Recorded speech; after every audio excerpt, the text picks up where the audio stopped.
En esta sesión vamos a desarrollar un primer método para determinar una buena aproximación a la raíz. Para ello se parte del supuesto que se conoce un intervalo en el cual se supone existe una raíz. Al discutir un método numérico vamos a seguir en general 3 pasos. Primero vamos a aprender a aplicar el método, luego vamos a discutir los asuntos algorítmicos y por último las propiedades matemáticas del método. Empecemos entonces por la aplicación del método. Partimos del supuesto de que tenemos un intervalo en el que sabemos existe al menos una raíz, es decir, garantizamos la continuidad y el cambio de signo en los extremos del intervalo. Entonces, hallamos el punto medio del intervalo. Tomamos ese punto medio y lo evaluamos en la función. Al evaluarlo en la función, entonces podemos analizar cuál es el signo de la función, si es positivo o negativo, y eso nos va a permitir determinar un nuevo subintervalo más pequeño que contenga la raíz. A continuación volvemos a hallar el punto medio y seguimos avanzando a medida que vamos trabajando con las mismas 3 estrategias. Analicemos el asunto desde el punto de vista gráfico. Tenemos un intervalo AC donde existe una raíz, vemos que la función es continua y hay un cambio de signo. Hallamos el punto medio. Una vez tengamos ese punto medio, entonces obtenemos un segundo subintervalo que contiene la raíz. Luego volvemos a hallar el punto medio, de nuevo con ese punto medio nos quedamos con el subintervalo que contenga la raíz y así sucesivamente. Con el objetivo de que entendamos bien la aplicación del método, vamos a estudiar un ejemplo. Supongamos que tenemos una ecuación en la cual vamos a lograr una raíz con una tolerancia determinada. Entonces, estudiamos la función asociada y verificamos su continuidad y buscamos obtener un intervalo donde haya un cambio de signo. Esto lo logramos con los métodos anteriores. En este caso, el intervalo encontrado es menos 1,0, donde se garantiza que hay un cambio de signo. Primero, se halla entonces el punto medio, que en este caso es menos 0,5. Se evalúa la función que da 3,9. Entonces, cuando evaluemos la función en un punto medio, pueden suceder 3 cosas en relación con la evaluación de la función en uno de los extremos. Primero, que el f del punto medio sea 0, que el f del punto medio tenga signo contrario al f de uno de los extremos o que tengan el mismo signo. Para eso entonces, en cada uno de los casos tomamos una decisión. Si f del punto medio es 0, paramos. Si f del punto medio comparado con el f del punto extremo es menor que 0, es porque ahí hay una raíz y ese es el intervalo con el que nos quedamos. Y si por el contrario tienen el mismo signo, entonces ese intervalo se desecha. En este caso se desechó el extremo de menos 1 porque tiene el mismo signo positivo que f de menos 0,5. Volvemos a calcular el punto medio, nos da menos 0,25, vuelve y da positivo, por lo tanto en este caso desechamos menos 0,5. Calculamos de nuevo el punto medio que es menos 0,125, vuelve y da positivo, desechamos el mismo extremo. Ahora miren que tenemos el nuevo punto medio que es menos 0,0625 y ya da negativo. En este caso, al dar negativo, observamos entonces que nos quedamos con el mismo valor extremo izquierdo y ahora cambiamos por el 0 por menos 0,0625. Y así continuamos evaluando la función hasta que lleguemos a la tolerancia. Sería muy bueno que repitieras este proceso y siguieras avanzando en él. Con el desarrollo del ejercicio anterior podemos concluir algunos aspectos generales de la aplicación del método. Pensemos primero en los datos. Debemos tener o disponer de un intervalo en el que se garantice la existencia de una raíz. También debemos saber a priori ¿Cuál es el máximo error permitido en términos de una tolerancia? Esa tolerancia puede estar dada en términos de cifras significativas o decimales correctos. Como criterio de fracaso, debemos disponer de una cantidad de iteraciones y por último garantizar que la función es continua y esto lo hace el usuario. Como salidas, el algoritmo podrá suspenderse en el momento en que la f de un punto medio sea igual a 0. O cuando ya lleguemos a un error determinado, entonces se mide la dispersión y se compara con la tolerancia y si llegamos pues se suspende. O también que el algoritmo fracasó en el número de iteraciones.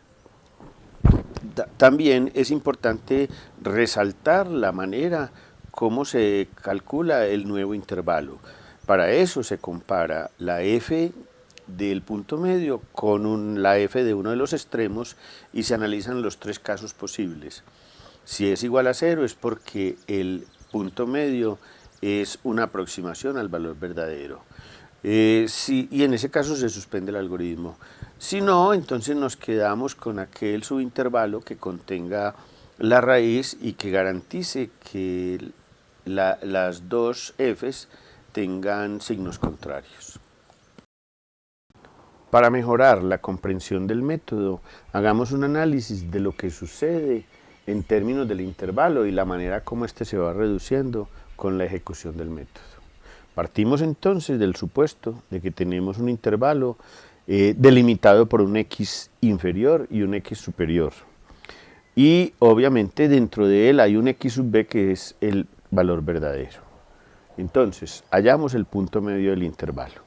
Una pregunta interesante es qué tan separado está el punto medio del valor verdadero. Dicho de otro modo, un concepto matemático súper importante que es la exactitud. Esa exactitud no se puede medir porque no conocemos el valor verdadero. Entonces, lo que podemos hacer es estimarla. Podemos observar que está acotada por la mitad del intervalo. Si avanzáramos con el siguiente intervalo, vemos que la situación se repite. Es decir, calculamos el punto medio y ahora es un intervalo mucho más pequeño. Ese punto medio, la distancia entre ese punto medio y el valor verdadero también está acotada por la mitad de ese respectivo intervalo, pero que en relación con el intervalo original es la cuarta parte. Si siguiéramos avanzando con el nuevo intervalo obtenido, obtenemos un nuevo punto medio, la distancia ya es menor que la mitad de ese intervalo que acabamos de hallar y por lo tanto es la octava parte del intervalo original. La pregunta es, ¿qué sigue en la iteración siguiente? ¿Cómo se hace el análisis? ¿Cómo se hace el análisis cuando llegamos a una iteración n?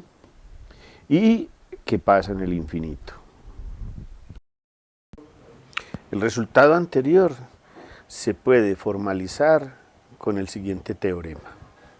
En primer lugar, como condiciones importantes es que tenemos que tener una función continua en un intervalo y que en dicho intervalo, al evaluar la función en los extremos, existe un cambio de signo. En otras palabras, tenemos que garantizar la existencia de al menos alguna raíz. Garantizando eso, lo que dice el teorema es que si aplicamos el método de la bisección, se genera una sucesión de puntos medios que se va aproximando a algún valor verdadero. Esa aproximación a algún valor verdadero se sucede o se acota más bien mediante la mitad del respectivo intervalo sobre el cual estamos trabajando. Obviamente se observa que a medida que vamos avanzando el intervalo se va reduciendo y por lo tanto la cercanía del punto medio al valor verdadero cada vez va a ser mucho mayor. Este teorema es muy importante porque muestra las características del método en términos de la exactitud, la rapidez y el comportamiento del error. En primer lugar, si se cumplen las condiciones de continuidad y cambio de signo, se garantiza que al aplicar el método se va a obtener una solución que es una de las raíces de la ecuación. Esto es muy importante porque hace que podamos decir que el método es exacto en cuanto que se aproxima a una de las raíces. También se llama un método convergente porque siempre que se aplique va a llegar a una solución. Esto es porque el error siempre se reduce a la mitad. Eso significa que dado que el intervalo cada vez va a ser más pequeño y la raíz se garantiza que está dentro del intervalo, entonces siempre vamos a estar rodeando la raíz. Al tener la expresión b menos a sobre 2 a la n y conocer una tolerancia, podemos decir que el error, primero, no depende de la función, y segundo, el error, esta forma nos va a permitir calcular el número de iteraciones con las que el método se toma para llegar a una solución, es decir, medir la rapidez del método. Para finalizar, es importante que hagamos algunas observaciones. Lo primero es que en el método, dado que siempre se dirige a la raíz buscando la mitad del intervalo, es posible que en algunos casos se desprecien valores cercanos a la solución y no lo percibamos. Lo otro es que el método converge lentamente. Eso hace que tengamos cuidado con la propagación del error y demasiadas iteraciones. Sería bueno hacer el ejercicio de determinar el número de iteraciones dadas unas condiciones. El otro es que, esto es muy importante, que teóricamente siempre llega a la solución dadas las condiciones. Esto significa que este método sería el ideal. El único problema es que es lento. Y por lo último, si la condición de continuidad se rompe, también tenemos problemas porque el método aparentemente funciona, pero se estaría aproximando a un valor que no es el adecuado. La dificultad de la rapidez del método de la bisección hace que tengamos que buscar otros métodos. La búsqueda de aquí en adelante es obtener mayor rapidez en los diferentes métodos. El siguiente vamos a obtenerla en términos generales.